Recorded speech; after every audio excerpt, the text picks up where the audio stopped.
Brielle, and this is my first video in a new series. This is where I take you through some of the best neighborhoods in Dallas and the Dallas suburbs, so you kind of know if you're relocating to the area or if you're just moving within DFW. This is kind of the go-to resource for you. This week we are starting out in Victory Park, which is actually where I landed when I first moved to Dallas, so I'm super excited to be starting with this one. So let's get on into it. So Victory Park is located at the southernmost point of Uptown, and I want to hop into a map so you can kind of see where everything is. So if you're looking at this map, you've got DFW International Airport, and go all the way over here to Dallas, and this is Victory Park. So here is the little neighborhood of Victory Park, and it is separated by downtown Dallas over here. If you go under this underpass 366, you go into Northfield Street, this is all downtown Dallas. So you see Main Street, Elm Street, and then you're also bordering 75 going north. So let me zoom out here in just a sec.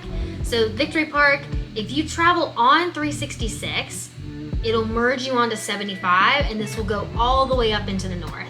Similar with the Dallas North Tollway, this is the entry point of the Dallas North Tollway, and this will take you all the way up into the North Texas suburbs of Frisco, Prosper, Addison, Carrollton, all the suburbs running along D&T. Now, the really nice thing about having the entry point of D&T being in Victory Park neighborhood is your commute time to some of those northern suburbs divided in half compared to something like 75. 75, you have a lot of traffic on 75.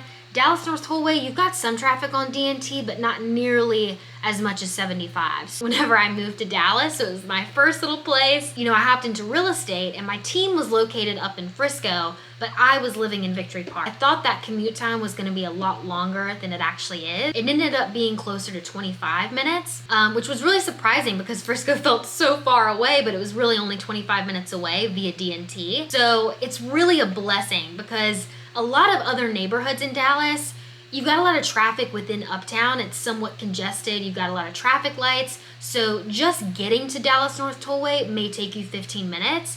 Whereas in Victory Park, you can just hop on D&T because the entry point is in your neighborhood of Victory Park, and you can scoot wherever you need to go along D&T.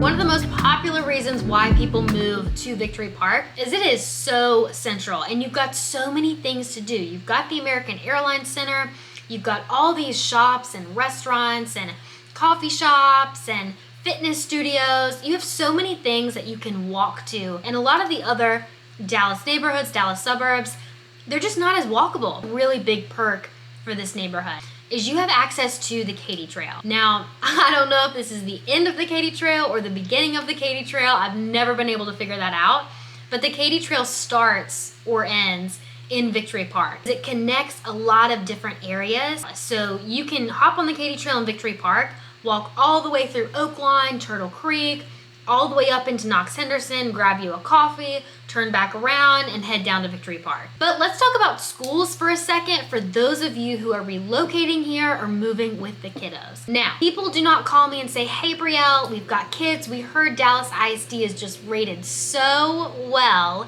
we're trying to move there for the kiddos. Dallas ISD does not have the best school rankings when you're comparing it to the Dallas suburbs like Frisco, Plano, McKinney, Allen. Those suburbs have really great school ratings, so if that's important to you, I would definitely recommend looking out in the suburbs. Mockingbird Elementary and Lakewood Elementary are the exception. Those two elementary schools are rated very, very highly for Dallas ISD. Everywhere else, people typically tend to choose private school, or they move out to the suburbs for the better rated public schools. Kind of how it is. But I'll link down below greatschools.org. This is what I give all my clients as a resource to look at school ratings, what compares to what. So I'll link that down below if you are needing that. Now let's talk really quick about the negatives of Victory Park. I always want to be super transparent and tell you the good and the bad. So one of the first negatives is Dallas ISD. Like I said, it's just not great. So if you're moving with kiddos, it's not awesome. Don't have kiddos, who cares? I would say another is Victory Park is obviously not quiet. with so many things to do, you've always got a lot of action going on. Now, this may not be the case if you're on the 15th floor of a high-rise. You might not be able to hear anything up there. But if you are closer to the street, there's a lot of noise, there's a lot going on, a little bit of traffic in Victory Park, which leads me to my third point. If there is a game or an event at the American Airlines Center, just don't go into Victory Park. You either need to be walking around Victory Park at that time or not going at all. It's packed, and they shut down a lot of the roads for the games. No rhyme or reason why they shut down these roads, but they do. The benefit of living in Victory Park, if you're a big sports fanatic, is you don't have to pay for parking, and you can walk to the game, which is amazing, and you don't have to fight the traffic. I really want to talk about living in Victory Park, what kind of housing you can get. A lot of it is apartments, condos, townhomes. You really don't have a lot of single family just because this is such an urban section of Dallas. So these are the rental listings in Victory Park. So now let's see what we've got here. So you have anything from like $15,000 a month to something like $3,800. And $3,800 can get you one bed, one bath, 791 square feet. Apartments will probably be a little bit cheaper than this. You've got something for $15,000. So this is gonna be like a luxury condo here. So let's look at a couple of these pictures just to, get our eyes full.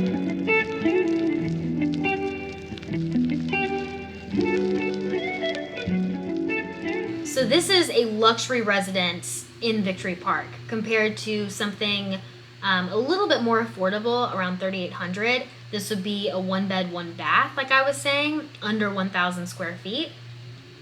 So as you can tell, a little bit smaller, but it is fairly updated. And then of course, this one I believe is located in the W residences, so you have access to both of their pools and all of their amenities if you are renting here, which is really nice. So now let's move into sales. Let's look at what we can get you in Victory Park. So the lowest sale you've got here is about $650. So this is also in the W residences. You've got one bed, one bath, 791 square feet.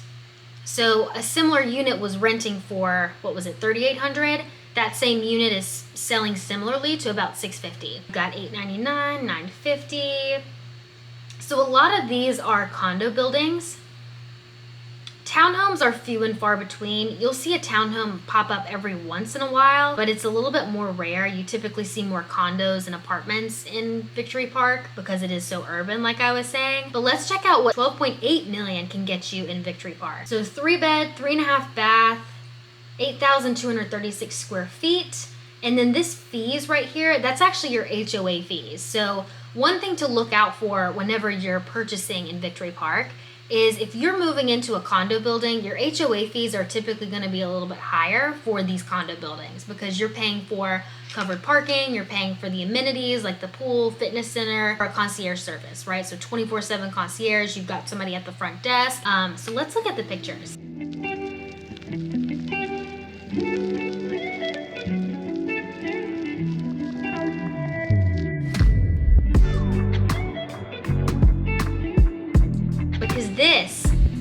This is Victory Park. I mean, what a view. It looks like this is actually at the Blue Seal. So you've got the American Airlines Center over there. This is all downtown Dallas. And all throughout here is Victory Park, which is so cool. That is actually such a great shot. And these are just some of the amenities that you would get in this building. So just something to kind of keep in mind. So this is 12.8 million, and it looked like the lowest price currently listed is about $650. But of course, this changes all the time. So if you want accurate pricing, what's on the market now for when you're watching this video, reach out to me. Let me know. We can look through this together in real time and kind of see what's on the market right now. So that wraps it all up. I hope this was super helpful, gave you a good perspective on living in Victory Park. And as always, if you have any questions, feel free to reach out to me. My contact information is below, and I will see you on the next video.